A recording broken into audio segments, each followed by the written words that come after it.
გამარჯობა, დილობ შვიდობისა, კიდევ ერთხელ ხალხო ფედერიკოსთან ერთად, აი როგორი სტუმარი გვყავს დღეს სტუდიაში ჩვენ. ესე იგი, მეგობრებო, სანამ ძაღლს აიყვანდეთ, დაფიქრდით ხარ თუ არა მზად მისი გაზრდისთვის, რადგან მათ ზრუნველობა მოულა პატრონობა და იმ სიყვარულის უკან დაბრუნება სჭირდებათ, რომელსაც თავად გჩუქნიან. რა უნდა გაითვალისწინონ მათ, ვისაც ძაღლის მოყვანის გეგმო აქვს სახლში, როგორია პირველი ნაბიჯები ძაღლის მოვლაში, ასე ბავშვები ძაღლთან ურთიერთობაში, რა უპირატესობები და სირთულეები ახლავს თან ძაღლის ყოველას მცირეწლოვანი ბავშვისთვის.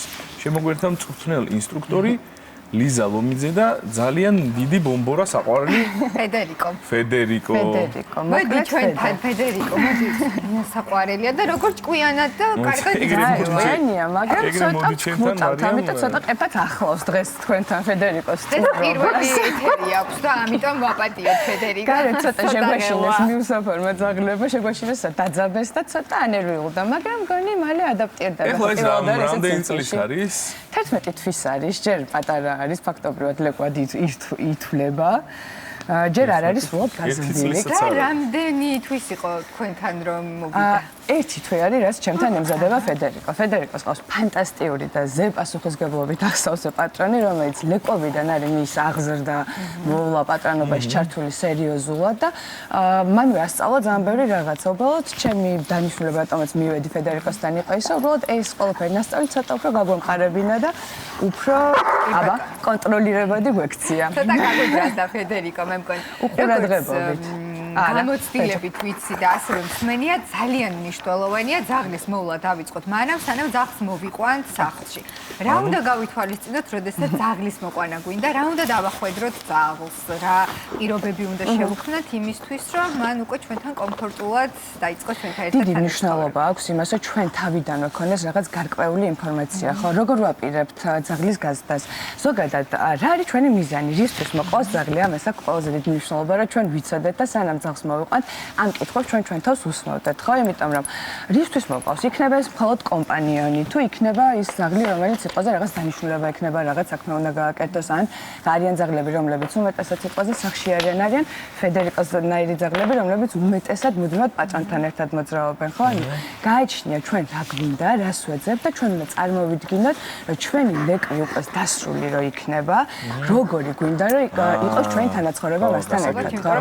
წარმოვიდგინოთ პირდაპირ, დიდია უკვე ჩვენ ძაღლი, რა ქცევები აქვს მას, რა გვინდა რომ იცოდეს. და წინასწარ უნდა დავიწყოთ ამისთვის მზადება, იმიტომ რომ მოყვანის დღიდანვე ძაღლი, როდესაც არის მუდმივად თავისუფლად და მუდმივად კონტაქტში პატრონთან, ხო, სულ რაღაცას სწავლობს.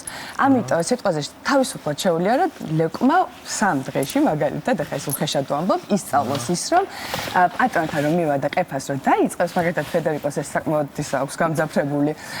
ყურადღებას მიიპყრობს. ამიტომ უფრო და უფრო დაიწყებს ხოლმე ყეფას. კი ბატონო. ზოგადად, ესე იგი, ძაღლის სახლში ყოლა ბევრ კითხვას ბადებს თავიდანვე. ბევრი საინტერესო კითხვა შეიძლება იყოს და ბევრ კითხვას დაგისვამთ. ერთ-ერთი რა არიცით, ჰიგიენა სახლში. აი, ბევრს აქვს ეს, ასე ვთქვათ, უფრთხიან, რომ ძაღლი რო სახლში მეყოლება, ჰიგიენა დაირღვევა და ასე. რამდენად მნიშვნელოვანია, რომ ძაღლი მივაჩვიოთ თავიდანვე ჰიგიენას, მაგალითად და როგორ უნდა მივაჩვიოთ. იცით რა, ახლა რა თქმა უნდა, მე იმის მტკიცებას არ დავიწყებ, რომ ძაღლი რო გვეყოლება, ყველაფერი იქნება გაწეკწეკებული, იმიტომ რომ ეს არ იქნება. ახლა მაგალითად ფედერიკო ეზოში ცხოვრობს და ამიტომ სახლში ამის პრობლემა არ არის, თუმცა ძალიან ცვივა ბეწვი, აი ძალიან და ეს რა თქმა უნდა არის პრობლემა. ჩვენ თავარი არის რომ მივაჩვიოთ ლეკვებიდან ძაღლს ის რომ არ არის პრობლემა მოვლის რაღაცეები, ხო? მაგალითად დავარცხნა, მაგალითად ყურების გაწმენდა, მაგალითად ბჭყალების დაჭრა და ასე შემდეგ, ხო? ძალიან ბევრი რაღაც არის პროცედურა, რომელიც მე უკვე ჩვენ გვჭირდება სისტემატიურად ძაღლთან ჩავატაროთ. თუ არ მივაჩვიოთ ეს ყველაფერი ლეკვებიდან, საკმაოდ შეიძლება რომ ეს ყველაფერი გაგვიჭირდეს. ნამდვილად ასე თითქმის შეუძლებელიც ხდება, ხოლმე თუ თან ძაღლი ძალიან დიდია და ფიზიკურად ვერ ვახერხებთ რა მოვერიოთ. მაგალითად ახლა ეს ყველაფერს უფლებას გაძლევს და ძალიან მარტივად შეიძლება რომ ყველაფერი გააკეთო, მაგრამ არიან აი პატარა ძაღლები, მინიატურული ძაღლები, მაგალითად თუ პატარაობიდან არ რაღაც ლეკვებიდან არ არიან მიჩვეულები, ძალიან დაძაბულები და აი როცა კბენაზე გადადმა ეს კბენა არ არის რომ ჩავლება, ხო, უბრალოდ თავს იცავენ რომ არ მომეკარო, იმიტომ რომ ეს მათთვის არის ძალიან საშიში რაღაც. კი ბატონო, კარგია იმის რომ აი პირველივე დღიდან უნდა მივაჩვიოთ ჩვენს 4 ფეხა მეგობარს ჰიგიენის ნორმების დაცვად. კიდევ რა უნდა გავაკეთოთ? პირველი ნაბიჯები რა არის ძაღლის სკოლაში? პირველი ნაბიჯები ძაღლის სკოლაში რაც არის, ყველაზე მეტად რასაც ვურჩევ ხოლმე, ალბათ არის გალია, იმიტომ რომ თუ გვაქვს ჩვენ გალია და თუ ჩვენ ლეკვს მოყვანის დღიდან მივაჩვევთ გალიას პოზიტიურად და სწორად, როგორც საჭირო არის, ფაქტობრივად 99% პრობლემები, რაც შეიძლებოდა რომ წარმოშობილიყო, ჩვენთან სახში აღარ არის საერთოდ. იმიტომ რომ პრევენცია ხდება იმ არასწორი ქცევების მოხდენის, ესე ვთქვათ. ხო, მაგალითად ძაღლი ღნის რაღაცას, გალიაში ფიზიკურად ვერ დაღნის ვერაფერს. თქვენი მეთვალყურეობის გარეშე, იმიტომ რომ პრევენციას აკეთებს ეს, რომ რაღაცა უთქვენოდ რაღაცა გააკეთოს, ხო? ეს არის გამოყოფილი ადგილი სახლში, სადაც ძაღლი მაგრამ აი ესე ახლა ამ ხელად ძაღლი რო ყავს ფედერიკოს ხელა, ფედერიკოს უბრალოდ ოთახი უნდა გამოყო. მაგრამ ფედერიკო ეზოში ცხოვრობს შესაბამისად. ეს ფაქტობრივად ახდენს ამის იგივე ვარიანტი არის და სახში ახლა მაგალითად ვერ შევა და მეთვალყურეობის გარეშე ვერაფერს ვერ გააფუჭებს, ვერაფერს ისე ვერ გააკეთებს, ხო? ამიტომ ესეც უკვე რაღაცა პლუსი არის. მაგრამ ზოგადად ნახეთ, აქ არ აქვს მნიშვნელობა ვოლიერი იქნება ეს, გალია იქნება თუ რა იქნება. აქ არის ერთი რაღაცა. ჩვენი მიზანი არის აქ ის, რომ ძაღლმა უჩვენოთ, გაატაროს დრო მშვიდად და კომფორტულად, ხო? აი ზუსტად მივედით მაგამდე. და უსაფრთხოდ, ძალიან საინტერესოა. იცით რა, ბავშვით არის, ხო? ესე იგი, მისი დატოვებაც არის ძალიან მნიშვნელოვანი. მე მაგალითად ძაღლის აყვანა კი მინდა, მაგრამ ერთ-ერთი ჩემთვის შემაფერხებელი არის ეგ რომ სად წავიყვანო ეს თუ სადმე წავედი. შეიძლება როგორმე მივაჩვიოთ სახლში მარტო დატოვება? სულ მარტო დატოვა. არის განმავლობაში მარტო დატოვებას რა თქმა უნდა და ზუსტად გალია გვაძლევს კიდე ამის ძალიან კარგ საშუალებას, იმიტომ რომ ნახეთ გალიას თავის წესები აქვს. როდესაც ჩვენ გალიას სწორედ ვაჩვევთ ლეკვს, რომელიც მოყავს, მას რეჟიმს უყალიბებთ სწორს, ხო? მაგალითად ლეკვის შემთხვევაში ეს რეჟიმი იქნება დაახლოებით 4ჯერადი გაყვანა გარეთ, 3ჯერადი ან 4ჯერადი ჭამა გააჩნია ასაკს და რამოდენიმე სესია თამაშის მაგალითად, ხო? როდესაც ეს უკვე ჩამოყალიბებულია, რომ ძაღლი უკვე ატარებს გალიაში იმ დროს, როდესაც ძინავს.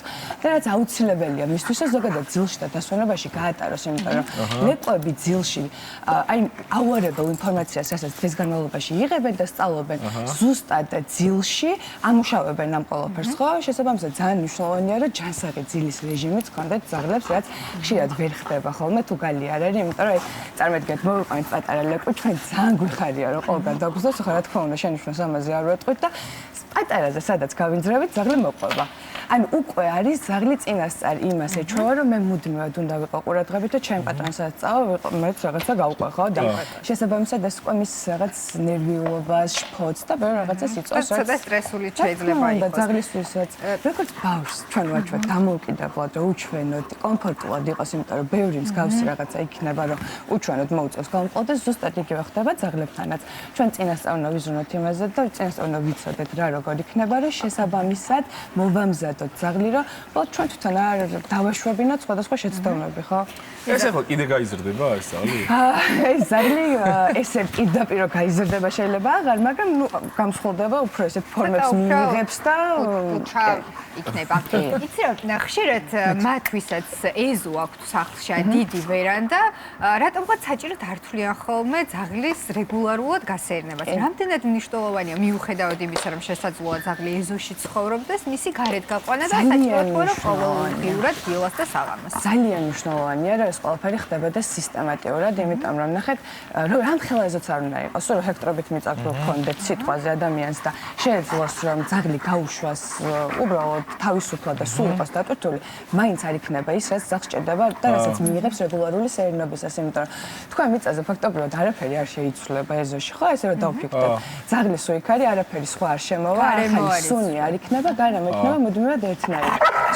ძაღლს სჭირდება სტიმულაცია აუცილებლად და ძაღლს სჭირდება სხვადასხვა ადგილებში ტარება, იმისთვის რომ აი სოციალიზაცია გაიაროს. ახლა მაგალითად ფედერიკოს ფანტასტიკური მოტელვა გამოსდის, რომ შემდეგში რო ეთერში მოვა იყოს ბევრად უფრო მშვიდად. ხო, უკვე იცნობს აქაურ გარემოს. ეხლა საკმაოდ აღელვებული არის და ის, მაგრამ ვიცი უკვე შემდეგში ის იქნება. თავარი არის ჩვენ ყველაფერს როგორ გავაკეთებთ, როგორ მივუდგებით, ხო? მაგრამ ძალიან მშვიდია პირველი ლაივისთვის და ძალიან კარგად ართმევს თავს. ესადაც შეიძლება და ხუნას ყურადღება უყვარს. აი რა უნდა გიქოთ? სუფრაზე როცა ხეთხარ და სადიოთ.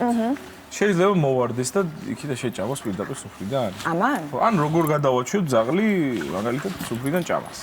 ზოგადად კიდევ მეორდები ბოდიში, მაგრამ კარგია რომ თქვა, იმიტომ რომ ბევრი ამას ვერ იაზრებს ხოლმე. აი, როდესაც გალია გვაქვს, ეს პრობლემაც აღარ გვაქვს, იმიტომ რომ როდესაც გალია, ესე იგი მართლა 90%-ს ამ რაღაცას. 90% პრობლემებს ფაქტობრივად წინასწარ აგვარებს, სანამ საერთოდ წარმოიშვება, ამიტომ ფანტასტიკური საშუალება არის, თუ ჩვენ მას არ ვიყენებთ, უბრალოდ აი მხოლოდ დაგსჯიხა და სიტყვაზე შეგიყვან და გალეს ჩაკეტავა. არა, ეს უნდა იყოს იმდენაზე კომფორტული ადვილი, რომ ძაღლი ბოლომდე მშვიდად, წყნარად და კარგად გზნოდა შეგნით თავს უთქვანა და შფოთი არ უნდა იყოს, რომ რაღაცა. ვაიმე, ხა გალია. უნდა იყოს სახლის რომელ ოთახში განთავსებიდან ვერანდაზე ან აივანზე თუ შეიძლება. ეგ ფენშუი სპეციალისტი უნდა იყოს. მაგრამ ეს ხანდახან ამბობენ, რომ აი ძაღლები ისტრესებიან, როდესაც აივანზე არიან.